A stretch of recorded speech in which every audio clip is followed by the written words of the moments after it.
Witajcie serdecznie. Pranie zrobione, zmęczenie odespane, luna odebrana z hotelu. Jest to czas na podsumowanie minionego spływu. W tym filmie opowiem Wam bez pośpiechu o całym przedsięwzięciu ze szczegółami. Przypominam o krótkich filmikach z poszczególnych etapów, które znajdziecie na moim kanale. A tych z Was, którzy zainteresowani są dłuższą opowieścią o całym spływie, zapraszam do dalszego oglądania. Zacznijmy od tego, że na początku roku w bardzo okazyjnej cenie zakupiłem swój pierwszy w życiu kajak Aquarius Sea Emotion 505. Jednoosobowy kajak morski o długości 5 metrów, wyposażony w 3 luki bagażowe. Po zakupie dodałem do niego także ster oraz mocowania do GoPro, a także wyposażyłem się w fartuch oraz dekiel na kokpit. Przerobiłem też otwór do środkowego luku, tak aby można było schować tam większe przedmioty oraz abym mógł podczas płynięcia łatwiej sięgnąć po jakąś przekąskę.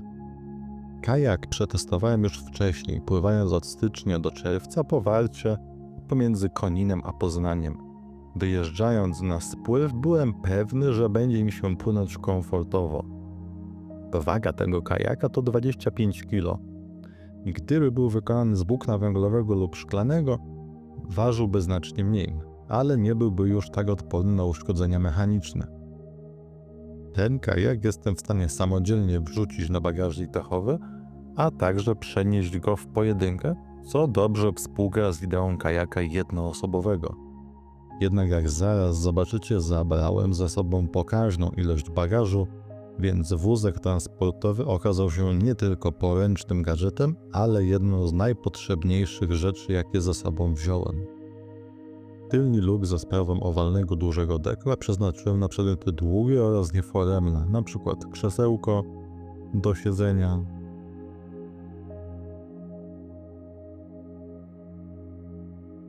naboje do kuchenki gazowej,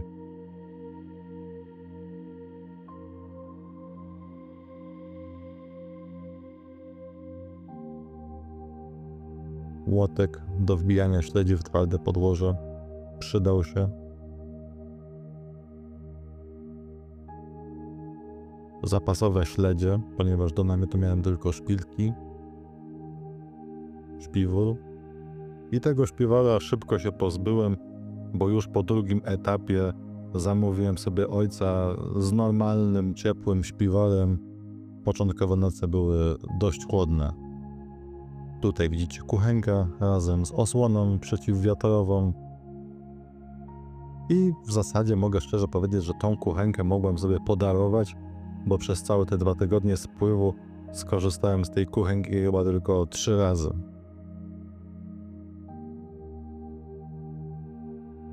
Tutaj zestaw czajnik i patelnia. Materac ze zintegrowaną pompką. Namiot.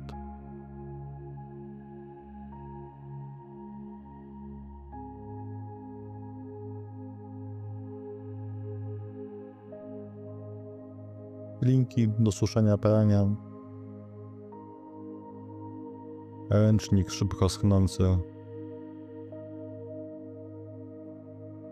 Szmatki do suszenia kajaka.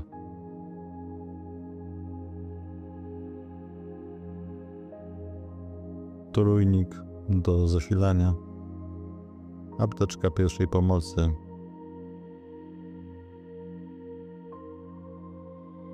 Polska flaga.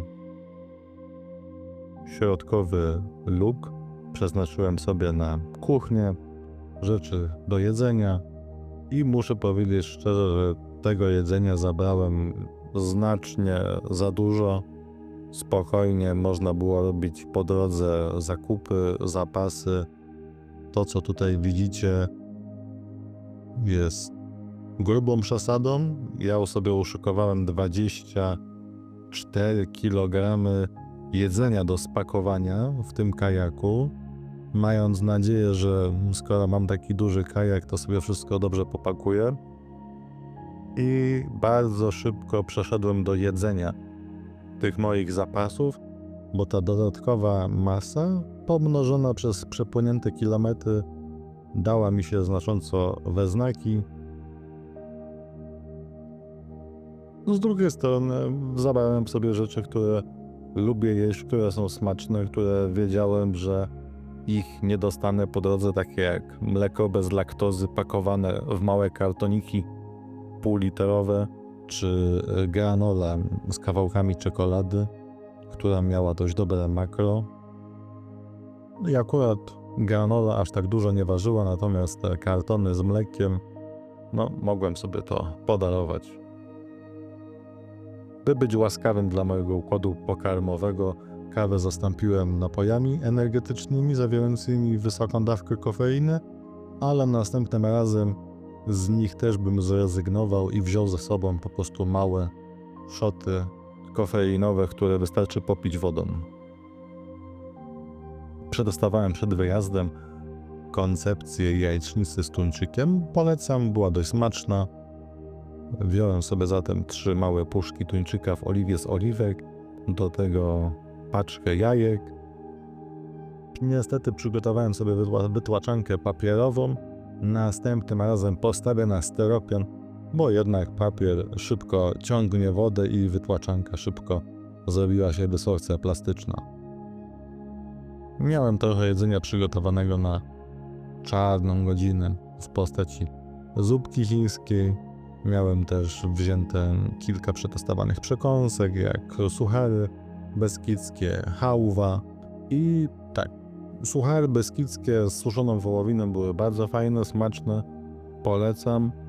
Absolutny hit to była hałwa czekoladowa i waniliowa, to był bardzo fajny zastrzyk węglowodanów. Natomiast wafelków ani batoników to już w przyszłości nie będę zabierał ze sobą na zapas, bo szkoda na to miejsca, można to dostać w każdym sklepie. A poza tym, jak zacząłem liczyć też kilokalorie jedzone i spalane, to wafelki nie mają sensu, bo przy takim długim, intensywnym, wielogodzinnym wiosłowaniu każdego dnia to potrzeba konkretnego zastrzyku tej energii. W głównym kokpicie za swoimi plecami miałem 2-litrowy worek z wodą oraz zapakowaną próżniowo kurtkę przeciwdeszczową, która też dość dobrze oddycha.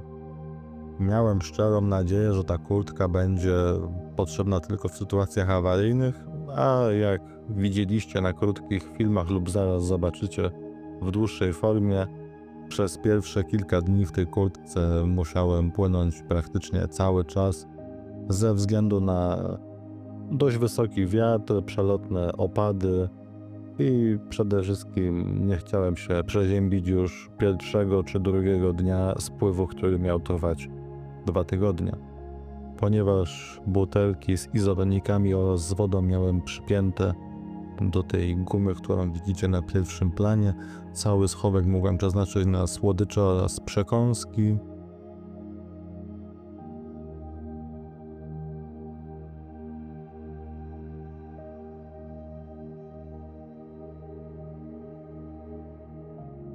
W dziobie jest dość dużo miejsca na bagaż, ale przez ten okrągły luk trudno jest przełożyć długie elementy, dlatego ja najpierw wrzuciłem buty na czarną godzinę luzem do samego dzioba, a potem całą swoją odzież podzieliłem na kilka worków próżniowych, z których, o ile powietrze nie jest odessane do samego końca, da się uformować dość zgrabny ładunek, dobrze rozkładający się w tym dziobie. Żeby niczego nie zapomnieć, ale też żeby przygotować się do ważenia kajaka, spakowałem też do środka swoją kamizelkę asekuracyjną, kapelusz, buty. Pozamykałem wszystkie luki bagażowe, a następnie zapakowałem wózek do transportu kajaka oraz awaryjną kalimatę. Dekiel ochronny również miałem ze sobą zabrany, ale nie wierzyłem, że okaże się on faktycznie potrzebny. Nie przypuszczałem, że pogoda może się okazać aż tak zła i muszę się uderzyć w pierś. Dzięki temu deklowi zaoszczędziłem sobie dużo czasu na suszeniu kajaka, ponieważ praktycznie każdej nocy występował mniejszy lub większy opad deszczu, czy też rosa poranna okazywała się dość intensywna, a dzięki temu deklowi nie musiałem niczego suszyć wewnątrz kajaka. W takim stanie, jak widzicie tutaj, czyli kajak gotowy do płynięcia, ważył on już 75 kg, co oznacza, że wziąłem ze sobą 50 kg bagażu i co spowodowało, że już nie tylko nie byłem w stanie sam tego kajaka wrzucić na dach samochodu, ale i we dwie osoby było to niemałe przedsięwzięcie. Mając jednak do dyspozycji wózek transportowy, byłem w stanie bez problemu samodzielnie przetransportować ten ciężki kajak od rzeki do miejsca biwaku, a bywały to dystanse nawet kilkuset metrów. Na start spływu w Poznaniu przywiózł mnie mój ojciec i wyruszyłem na wysokości AWF-u w około 40-kilometrową podróż w kierunku Obornik, robiąc sobie też przy okazji przerwę w Owińskach. Pogoda pierwszego dnia nie była zła, ale mimo wszystko zdecydowałem się już płynąć w kurtce ze względu na dość niską temperaturę oraz wiatr.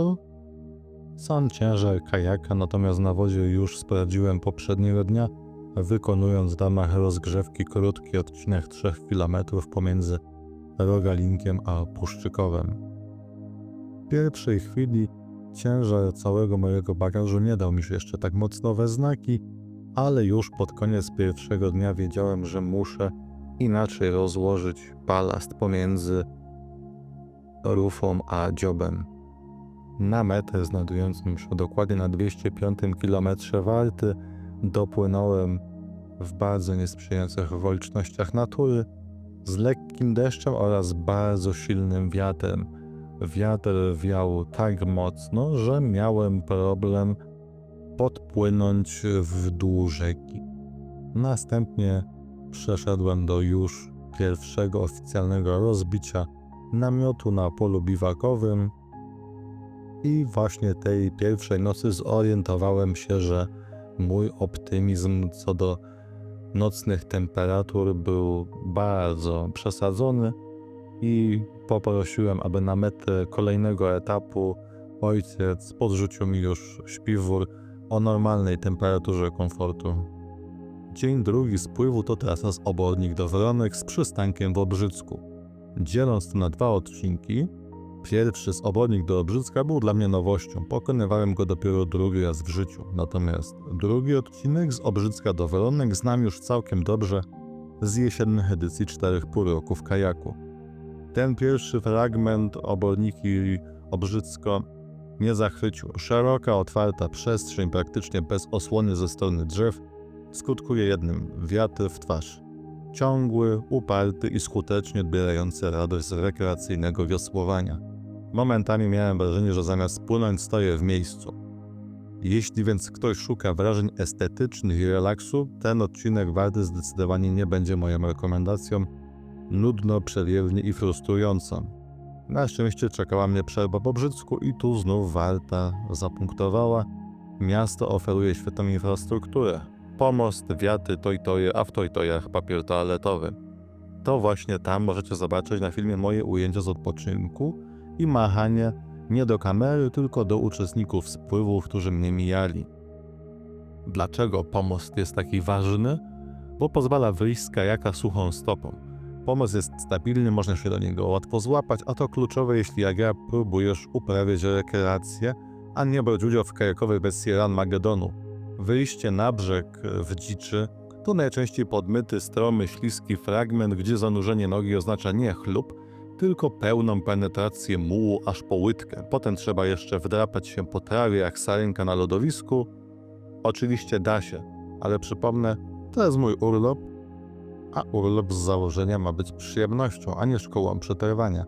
Dlatego wejście i wyjście z kajaka suchą stopą to luksus, który warto sobie zafundować, tym bardziej, że wszystko co wniesiesz mokre czy ubłocone do kajaka zostanie z tobą aż do mety, a jeśli tak jak ja korzystasz z fartucha przeciwdeszczowego, Cała ta wilgoć i zielskowa mikstura kiszą się w środku jak ogóry małosolne w sierpniu. Otwierając fartuch na mecie, rozprzestrzenisz wtedy w powietrzu zapach pod tytułem Ambipur Szuwary edycja kajakowa. Wracając do trasy, z Obrzycka do Wolnych to już tylko 12 km, więc po krótkiej przerwie dotarłem na metę bez większych przygód. Infrastruktura we Waronkach również na plus, znowu wiata, toj, a nawet hydrant z wodą nad rzeką. I tu ostatnia wskazówka dla przyszłych kajakarzy. We Waronkach i w Obrzycku są dostępne hydranty, a ja miałem ze sobą 2 butelki filtrujące, dzięki czemu nie musiałem taszczyć zbiorników z wodą. Taka butelka filtrująca to zdecydowanie zasłużone drugie miejsce na podium najbardziej przydatnych gadżetów na tym spływie, zaraz po wózku transportowym. Trzeci dzień spływu to najdłuższy odcinek całej trasy. Z Waronek do Międzyzachodu blisko 44 km. Ten dzień dał mi fizycznie naprawdę w kość, ale zapamiętam go też z zupełnie innego powodu. Pierwsze 25 km aż do Sierakowa wiosłowałem pod mocny przeciwny wiatr, który miejscami był dodatkowo okraszony drobnym deszczem. Taki delikatny, irytujący deszczyk, który pyska w twarz razem z podmuchami. I właśnie w tym wszystkim, trochę zrezygnowany, ale i uśmiechnięty, pomyślałem sobie, że przecież mogłem być teraz w domu, w ciepłym mieszkanku, z kubkiem kawy w dłoni, z moim psem śpiącym spokojnie pod biurkiem, a zamiast tego jestem tutaj, na rzece z wiosłem w ręku, w deszczu i w wietrze. I to wszystko mnie szczerze rozbawiło, zwłaszcza gdy przypomniałem sobie, że mój pies właśnie w tym samym czasie bawi się w najlepszy w hotelu dla zwierząt. Pewnie merda ogonem i dostaje głaski od opiekunek. Po dopłynięciu do Sierakowa pogoda się poprawiła, a ostatnie 17 km do Międzychodu było już znacznie spokojniejsze. Choć zmęczenie narastało, trasa była piękna i pozwalała złapać oddech. Do Międzychodu dopłynąłem po południu. Zmęczony, ale szczęśliwy, że najdłuższy etap spływu mam już za sobą. Jak to już miałem w zwyczaju, niemal odruchowo rozłożyłem namiot, nie spodziewając się żadnych innych możliwości noclegu. Dopiero później, po rozglądaniu się za toaletą, odkryłem, że obok toalet znajduje się dodatkowe pomieszczenie, a w nim świetlica. Zadaszona, czysta sala z podłogą, idealna do rozłożenia się na noc. Nie wahałem się długo. Choć namiot już stał, to wizja spania w suchym, osłoniętym miejscu, bez rosy, chłodu i wilgoci była zbyt kusząca. Przeniosłem się więc do środka, rozłożyłem materac i śpiwór, wyjąłem rzeczy z kajaka i pierwszy raz od początku spływu miałem wrażenie, że naprawdę odpoczywam. Temperatura w środku była idealna, a do tego cisza, brak komarów i suche skarpety. No czego chcieć więcej. Rano wstałem wypoczęty jak nigdy. Wyciągnąłem kuchenkę, zrobiłem sobie jajecznicę z tuńczykiem, usiadłem wygodnie i przez chwilę poczułem się, jakbym był na urlopie w domku letniskowym, a nie w trakcie kajakowego maratonu. Kolejny etap to Międzychód-Skwierzyna i tutaj zapraszam Was do relacji na gorąco. Pogodę mamy dzisiaj piękną. Zdecydowanie Matka Natura odpłaciła nam wczorajsze przeciwności losu. Jest przyjemne słońce, nie za mocne. Jest wiatr, taki przyjemnie kojący twarz. Naprawdę dzisiaj aż chcę się wysłować. Co nie zmienia faktu, że też z przyjemnością sobie zrobiłem przerwę regeneracyjną. Mniej więcej jesteśmy już w połowie. To jest 114 km. Wypłynęliśmy z 123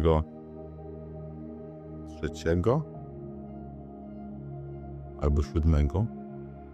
Tak, ze 127 km wypłynęliśmy. Więc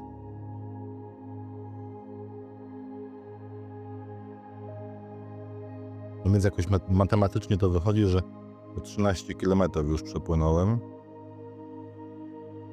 a metę mamy na kilometrze 98 z Kierzynia. Czyli to jeszcze nie jest połowa. Bo na dzisiaj mamy do... to nie jest połowa. Bo na dzisiaj mamy do zrobienia 36 km, a dopiero zrobiłem 14. No to nie.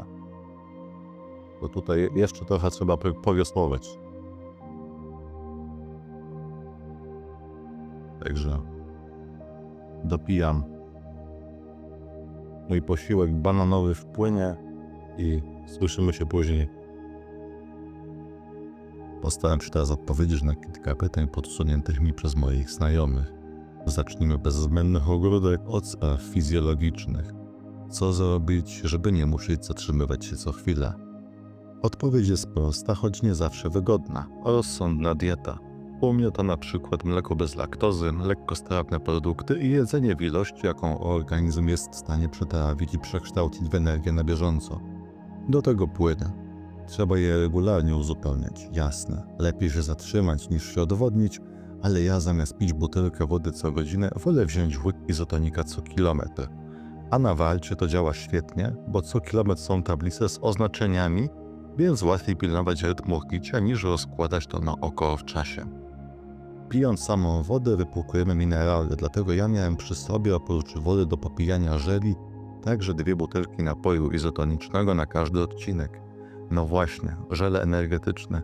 Zakupiłem je przed startem, bo miałem przeczucie, że się przydadzą. Spróbowałem jednego i masakra. Przesłodzony do granic możliwości. Rozpuściłem kolejny w wodzie, było jeszcze gorzej. Zabrałem więc tylko kilka sztuk z założeniem, że to będzie moja ostatnia deska ratunku w razie kryzysu energetycznego i braku Snickersa pod ręką. Jak bardzo słodki wydawał się ten żel? Wyobraźcie sobie, że do cukierniczki wlewacie kompot truskawkowy.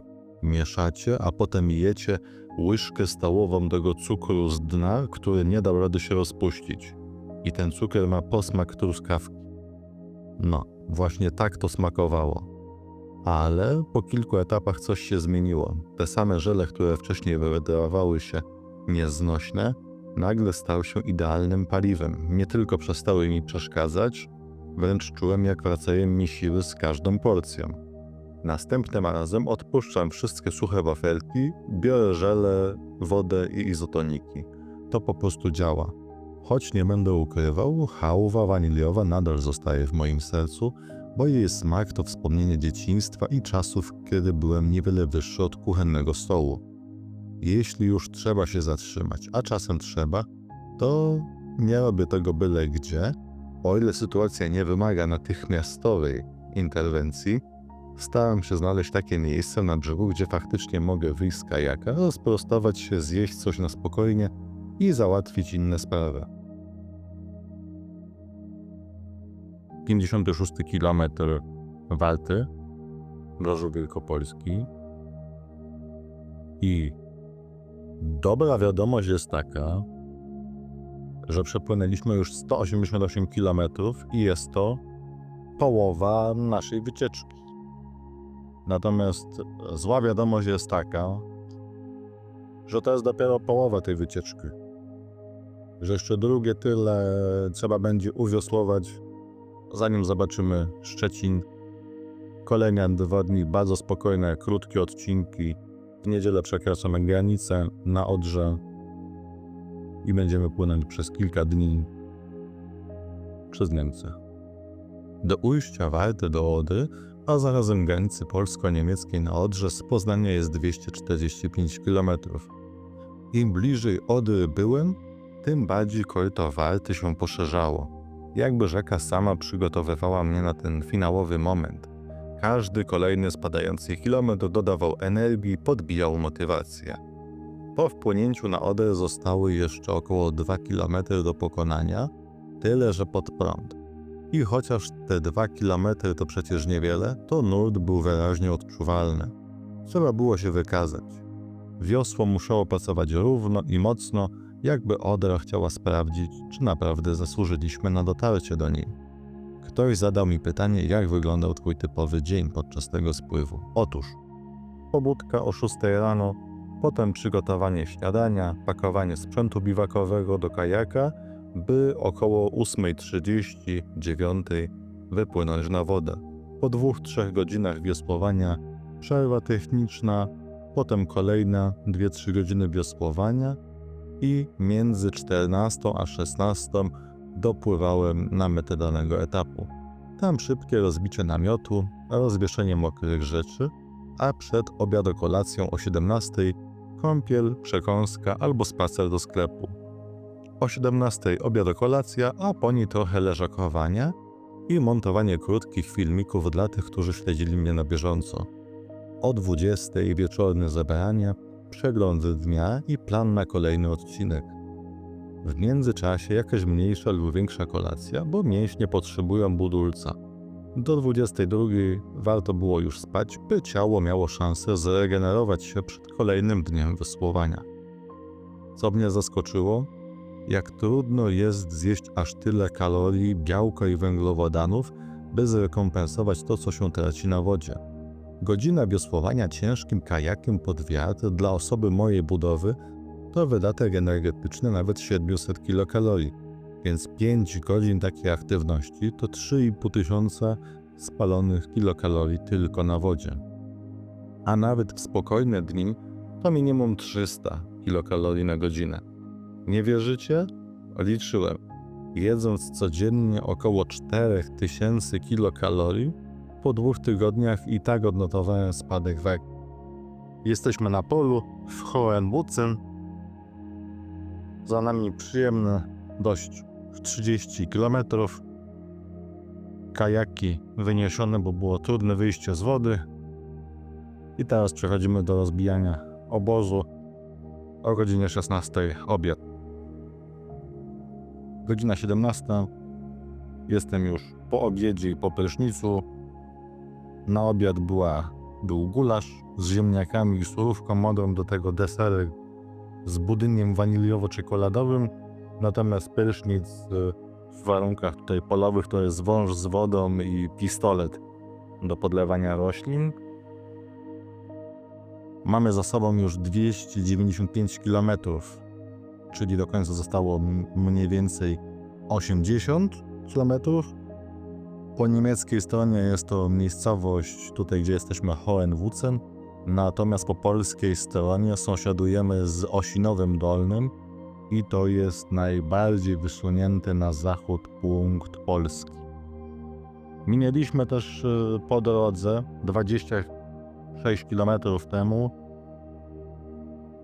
obelisk upamiętniający pierwszy kamień graniczny postawiony na Odrze pomiędzy Polską a Niemcami. Minęliśmy też Siekierki.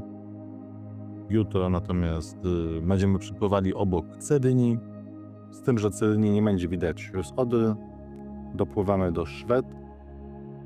O, teraz zrobiła na mnie wrażenie, a właściwie nie tyle swoją wielkością, co szerokością. Płynięcie po tak rozległej rzece było dla mnie czymś nowym i miało w sobie ekscytującą nutę. Na początku czułem się trochę, jakbym wypłynął na małe morze, ale ta nowość, jak to zwykle bywa, z czasem powszednieje. Duże i otwarte przestrzenie dają pole do popisu dla wiatru. Trzeba się liczyć z falami, podmuchami i obecnością innych jednostek pływających. Te fale, które widzieliście na filmie wcześniej, przypomniały mi, że wywrotka na środku tak szerokiego szlaku wodnego może naprawdę przysporzyć problemów i że im dalej i im bardziej zmęczony organizm, tym większe ryzyko, że coś może pójść nie tak. Ale i tu muszę się zatrzymać. Mój kajak mimo wszystko dawał mi poczucie kontroli. Tak, jest wąski, tak, bywa wywrotny, ale kiedy w nim siedzę, czuję się, jakbyśmy byli jednością. Jakby kajak był przytwierdzony do mnie, dosłownie niczym but narciarski do stopy narciarza. I muszę przyznać, bardzo dobrze mi się nim płynęło. Czy trzeba się jakoś specjalnie przygotowywać do takiego spływu? Czy to jest trudne? Czy to w ogóle dla każdego? Chciałbym powiedzieć, że to wyzwania, a że trzeba mieć formę, siłę, doświadczenie, ale powiem szczerze, w naszej grupie płynęli uczestnicy bardzo dojrzali wiekowo na ciężkich kajakach i kanadyjkach i wszyscy trzymali świetne tempo. Więc chyba forma fizyczna nie jest tu najważniejsza. Oczywiście nie zaszkodzi, ale nie jest decydująca. Z drugiej strony Dzienny wysiłek podczas takiego spływu to odpowiednik jazdy rowerem szosowym z prędkością 25 km na godzinę, przebiegnięcia półmaratonu z 5-kilogramowym plecakiem albo 3 godzin pływania kraulem bez robienia przerw. A jak wyglądały moje przygotowania? W tym roku przed wyprawą byłem 15 razy na wodzie, przepłynąłem łącznie około 300 km, do tego przynajmniej raz w tygodniu solidny trening siłowy.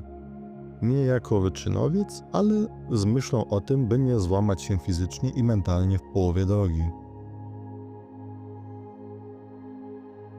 Piątek, 20 czerwca, Mechelin, dopłynęliśmy. Do końca dzisiejszego etapu, niecałe 26 km, jesteśmy rozbici. O 17:15 obiad, a jutro czeka nas ostatni etap do Szczecina. Ostatni dzień był zaskakująco trudny.